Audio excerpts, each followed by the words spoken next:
Լոս Անջելեսի շրջանում բենզինի գինը շարունակում է աճել։ Շաբաթ օրը 4 օր անընդմեջ ավելացել է ևս 1.6 ցենտով, հասնելով 4.8 դոլարի 1 գալոնի համար։ Հիշեցնեմ, որ 2022 թվականի հոկտեմբերի 5-ին գրանցված 6.5 դոլարի ռեկորդային մակարդակից ի վեր գինը նվազել է 1.7 դոլարով։ Նույնատիպ աճ գրանցվել է նաև Օրանժ շրջանում, որտեղ բենզինի միջին գինը ավելացել է 2.5 ցենտով, հասնելով 4.7 դոլարի։ Իսկ թողարկման մյուս թեմաների մասին նախ համառոտ։ Ներգաղթի ծառայությունները կազմակերպել են աննախադեպ մասշտաբային ձերբակալություններ։ Լոս Անջելեսի ոսկուխանութներում հերթեր են, ինչու են մարդիկ վաճառում իրենց զարդերը։ ԱՄՆ-ի և Իսրայելի ղեկավարների միջև հարաբերությունները լարվել են, Իսրայելի սպառնալիքները նահանգներին։ Բիզնես ուղևորությունները հայտնվել են ճգնաժամի եզրին, Ամերիկա-Չինաստան առևտրային պատերազմը խառնում է բոլոր կանխատեսումները։ Թրամփը պատրաստ է ընդունել Քաթարի թագավորական ընտանիքի նվերը, որն արժե $400 միլիոն։ Փորձագետները զգուշացնում են, որ սուպեր ինտելեկտը կարող է դուրս գալ մարդկանց վերահսկողությունից։ Ամերիկայում գույքահարկի աճը դարձել է հազարավոր ընտանիքների գլխացավանքը։ Հայ ընտանիքները ծանր հարկային ճնշման տակ են հայտնվել, շատերն անգամ չգիտեն, որ կարող են ստիպել իշխանություններին վերանայել իրենց գույքի գնահատականը և թեթևացնել այդ ճնշող հարկը։ Նա իր թողարկումը մինչև վերջ, մենք ձեզ համար պատրաստել ենք հատուկ նյութ, որտեղ կասենք, թե ինչպես կարող եք նվազեցնել գույքահարկը և օգտվել այն արտոնություններից, որոնց մասին շատերը անգամ չեն լսել։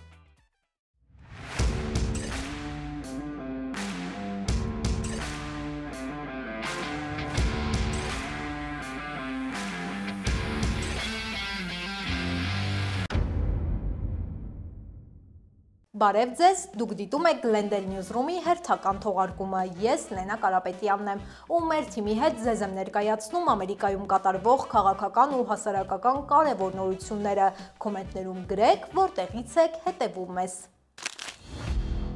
ԱՄՆ դաշնային ներգաղթի ծառայությունները և Թենեսի նահանգի ճանապարհային պարեկները համատեղ գործողությունների ընթացքում շուրջ 100 մարդու են ձերբակալել։ Ներգաղթի և փախստականների իրավունքների կոալիցիայի ղեկավարը նշել է, որ նման մասշտաբային գործողություններ իրենք երբեք չէին տեսել։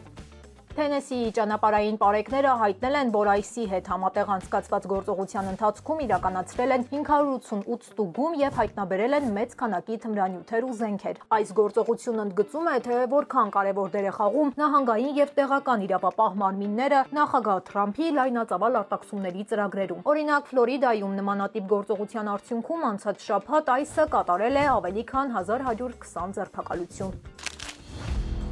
Նյու Յորքից Վաշինգտոն 300 մղոն անցնելով քուեյքերները բողոքել են Թրամփի վարած ներգաղթի քաղաքականության դեմ։ Նշեմ նաև, որ նրանք այն անձիկ են, ովքեր խաղաղ ցույցեր են կազմակերպում ընդդեմ պատերազմների, ստրկատիրության և ի պաշտպանություն կանանց ընտրելու իրավունքի։ Վերջերս էլ նրանք դատի են տվել դաշնային կառավարությանը ներգաղթի գործակալների կողմից աղոթավայրերում մարդկանց ձերբակալելու իրավասության պատճառով։ Քայլարշավի կազմակերպիչները նշում են, որ իրենց գործողությամբ ցանկանում են համերաշխություն հայտնել ներգաղթյալներին և այլ խմբերին, որոնք թիրախավորվում են Թրամփի վարչակազմի կողմից։ ԱՄՆ-ում վիզա ստանալը Թրամփի վարչակազմի օրոք բավականին դժվար է, բայց մեր գործընկերները բազմիցս ապացուցել են, որ լավ պատրաստված լինելու դեպքում այն հնարավոր է։ Smart Assist-ի մասնագետները արդեն օգնել են հարյուրավոր ուսանողների, գործարարների և Հայաստանի քաղաքացիների ընտրելու վիզայի ճիշտ տեսակը, ստանալով հրավերներ ԱՄՆ-ից, կատարել անհրաժեշտ ամրագրումներ և նախապատրաստվել դեսպանատան հարցազրույցներին։ Թիմը քայլ առ քայլ ուղղորդում է դիմորդներին, ապահովելով անհատական մոտեցում։ Նշեմ, որ առաջին խորհրդատվությունն անվճար է, պարզապես պետք է անցնել թողարկման տակ տեղադրված խումով, որը կգտնեք մեկնաբանությունների դաշտում և Smart Assist-ի թիմը կապ կհաստատի ձեզ հետ։ Ոսկու գները հասել են ռեկորդային մակարդակների ու այս ամենը տնտեսական անորոշության ֆոնին։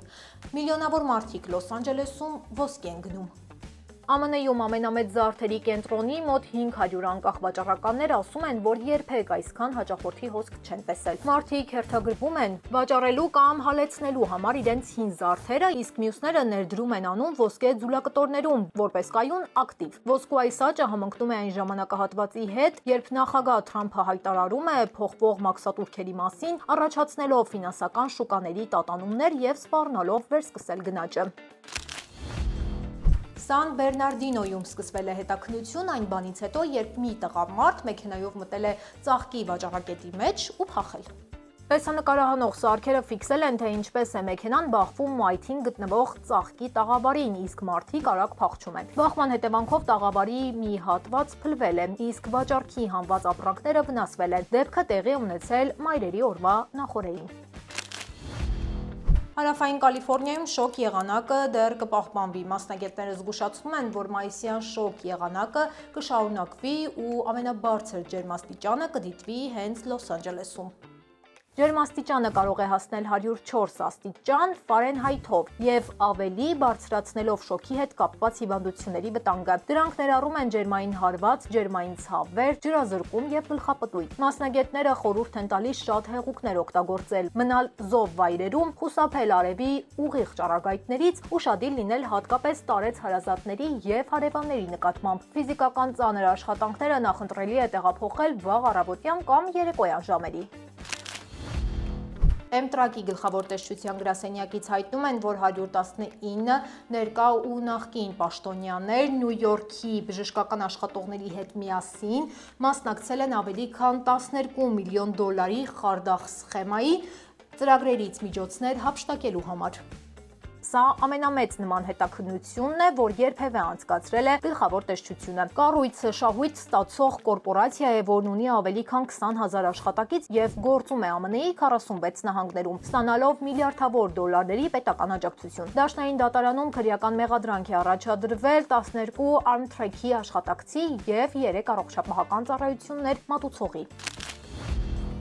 Սիրելի հետևորդներ, մինչև թողարկման մյուս կարևոր նորությունների մասին խոսելը, եկեք տեսնենք, թե ինչ է հրապարակված մեր Facebook-յան էջում։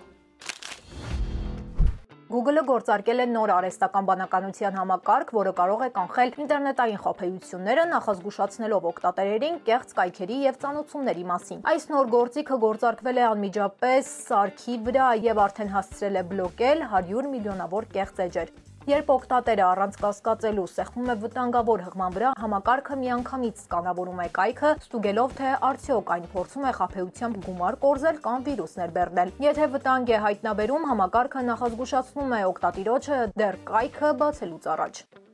Կենտուկիի դերբիում հաղթանակ տոնած ձիու ժոկեյը տուգանվել է ավելի քան 62,000 դոլարով մրցավազքի ժամանակ սահմանվածից ավելի հարվածներ հասցնելու համար։ Կենդանիների անվտանգության մարմինը հայտարարել է, որ ձիարշավորդը խախտել է կանոնները։ Տուգանքը սկզբում կազմել է 310,000 դոլար, մրցանակի 10%-ը մոտ 31,000 դոլար, սակայն կրկնվող խախտումների պատճառով այն կրկնապատկվել է, հասնելով 62,000 դոլարի։ Սիրելի հետևորդներ, օրվա կարևորագույն նորությունները բաց չթողնելու համար անցեք թողարկման տակ տեղադրված ուղումով ու հավանեք մեր Facebook-յան էջը, ինչպես նաև կարող եք բաժանորդագրվել մեր YouTube-յան ալիքին։ Թրամփի ու Նեթանյահուի հարաբերությունները վերջին շրջանում կարծես լարվել են, չնայած նրան, որ կողմերը պայմանավորվել էին Գազայի ու Իրանի հարցերում։ Թրամփը թույլատրել էր Իսրայելին մեծ դրամաչափի ռումբերի մատակարարումը, որոնք բլոկադայի մեջ էին Բայդենի վարչակազմի օրոք, եւ հորդորել էր Իսրայելին ավարտել գործը Համասի դեմ։ Սակայն հիմա, երբ Համասի ռազմական գործողությունները զգալիորեն թուլացել են եւ Իրանը թուլացած է, Թրամփն ու Նեթանյահուն հակասում են իրար։ Թրամփը փորձում է դիվանագիտական լուծում գտնել Իրանի միջուկային ծրագրի շուրջ հնարավոր գործարքի միջոցով, մինչդեռ Նեթանյահուն հակված է Իրանին վերջնական հարված հասցնել։ Թրամփի երկրորդ նախագահության շրջանում մի շարք ընկերություններ ու գործակալություններ, որոնք ակտիվ ուսումնասիրում էին Մասկի բիզնես կայսրությունը, վերջին շրջանում կարծես դադարեցրել են իրենց գործունեությունը։ Վերջին ամիսներին Թրամփի արդարադատության նախարարությունը փակել է SpaceX-ի դեմ հարուցված դատական գործը, իսկ աշխատանքի նախարարությունը դադարեցրել է Տեսլայում քաղաքացիական իրավունքների ստուգումները։ NBC News-ի ուսումնասիրությունները ցույց են տվել, որ Մասկի ընկերությունների դեմ ավելի քան 40 գործերում վերջին ամիսներին դաշնային գործակալները որևէ հանրային քայլ չեն ձեռնարկել, առաջ բերելով մտահոգություններ, որ այդ գործերը կարող են համարվել սառեցված։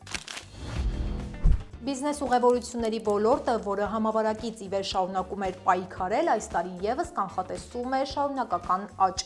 Սակայն ԱՄՆ-ի ու Չինաստանի միջև սպասվող առևտրային պատերազմը խառնաշփոթ է առաջացրել այդ կանխատեսումներում։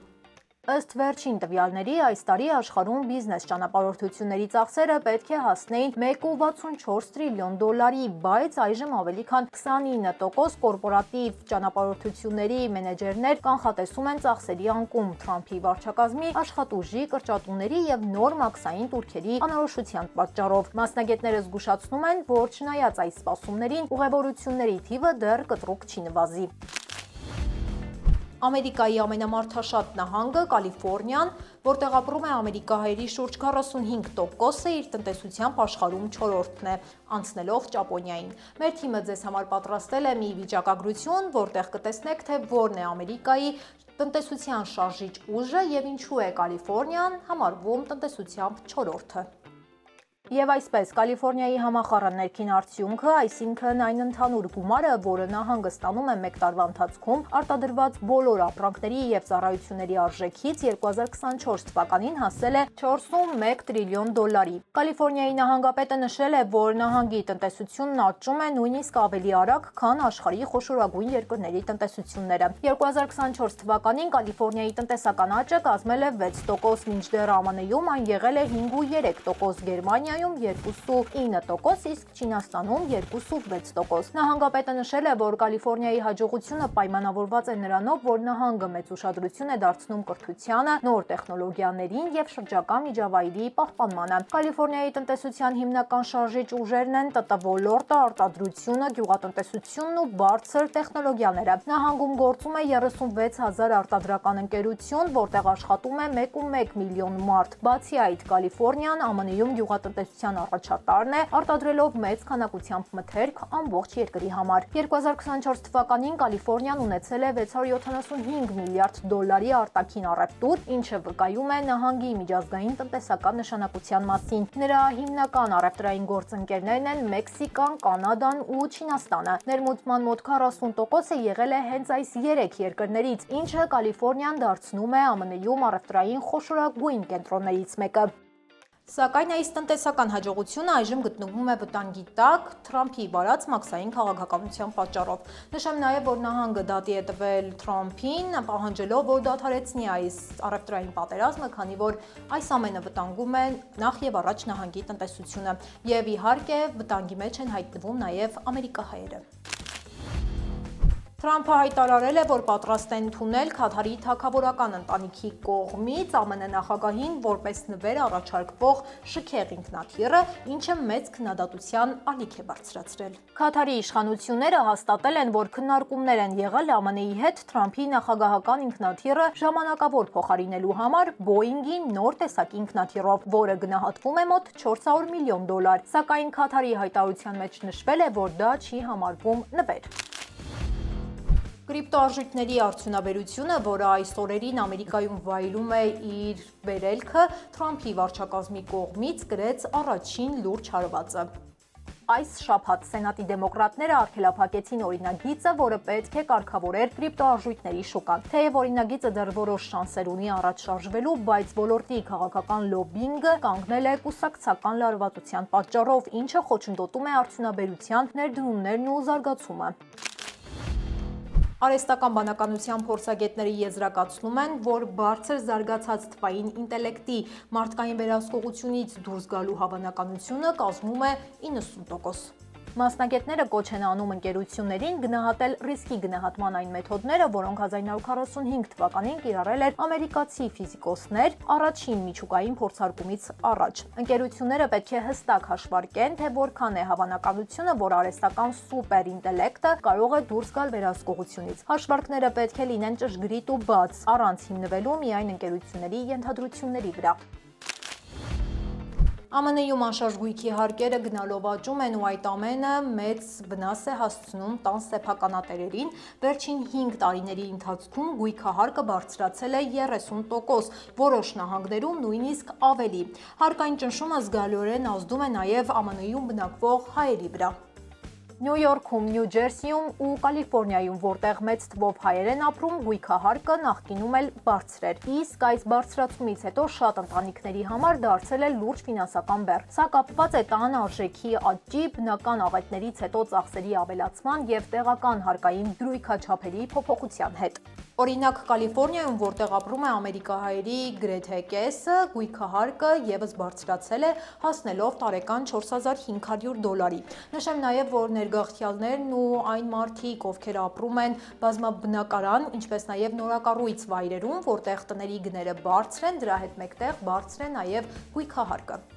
Վերջին 1 տարում գույքահարկը բարձրացել է 2.7%, մինչդեռ տների արժեքը նույն ընթացքում աճել է միայն 2%։ Սա նշանակում է, որ հարկը աճել է ոչ միայն տան գնի բարձրացման պատճառով, այլ նաև, որովհետև որոշ տեղերում տեղական իշխանությունները բարձրացրել են հարկի չափը։ Շատերը հնարավոր է, որ վճարում են ավելի շատ գույքահարկ, քան իրականում պետք է։ Հարցվածների ճնշող մեծամասնությունը այն կարծիքին է, որ հարկային մարմինները իրենց տունը գնահատել են ավելի շատ, քան իրականում կա։ Նշեմ նաև, որ 22%-ն է բողոքարկել, փորձելով նվազեցնել հարկը։ Վերջերս հայ համայնքային կազմակերպություններն ու իրավաբանները սկսել են ամերիկահայերի հետ կազմակերպել հանդիպումներ ու սեմինարներ, պարզ բացատրելու համար, թե ինչպես կարելի է բողոքարկել գույքի չափի բարձր գնահատման համար եւ օգտվել հարկային արտոնություններից։ Այս նախաձեռնությունները հատկապես կարևոր են միայն տարեցների եւ նոր ներգաղթյալների համար։ Մի շարք նահանգներում օրենսդիրները պահանջում են, որպեսզի ամբողջությամբ դադարեցվի գույքահարկի վճարը։ Ասում են, եթե մարդը գնել է տունը, ապա այլ իմաստ չկա հարկ վճարելու։ Մասնագետները ընդհակառակը այլ կարծիքն ունեն։ Ասում են, որ դպրոցները, ճանապարհներն ու հարկային ծառայությունները ֆինանսավորվում են հենց հարկերից գոյացած գումարով, իսկ դրա վերացումը կարող է ֆինանսական խնդիրներ առաջացնել։ Այս ամենը ցույց է տալիս, որ գույքահարկը դարձել է ոչ միայն ֆինանսական, այլ նաև քաղաքական ու սոցիալական խնդիր։ Այն հարցը, թե արդյոք հարկատուները արդարացիորեն են հարկվում իրենց գույքի դիմաց եւ արդյոք հնարավոր է վերանայել համակարգը առանց կրթության ու սոցիալական ծառայությունների վնասի, այսօր դարձել է քննարկման հիմնական թեմաներից մեկը։ Սիրելի հետևորդներ, շնորհակալ ենք թողարկումը մինչև վերջ դիտելու համար։ Մենք բարձր ենք գնահատում ձեր ակտիվությունը, սիրով կարդում ենք բոլորիդ նամակներն ու մեկնաբանությունները։ Եթե ցանկանում եք առաջինը դիտել մեր թողարկումները, ապա բաժանորդագրվեք մեր YouTube-յան ալիքին, սեղմելով subscribe կոճակը։ Այս ժամի համար այսքանը, կհանդիպենք վաղը։